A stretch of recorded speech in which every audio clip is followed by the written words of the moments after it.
храпит негромко папа. Храпит сильнее дед. Так храпит он, что от храпа просыпается сосед.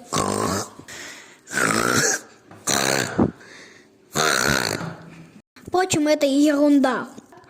Брат храпит, вот это да. Как начнет храпеть мой брат, так сосед и дед не спят.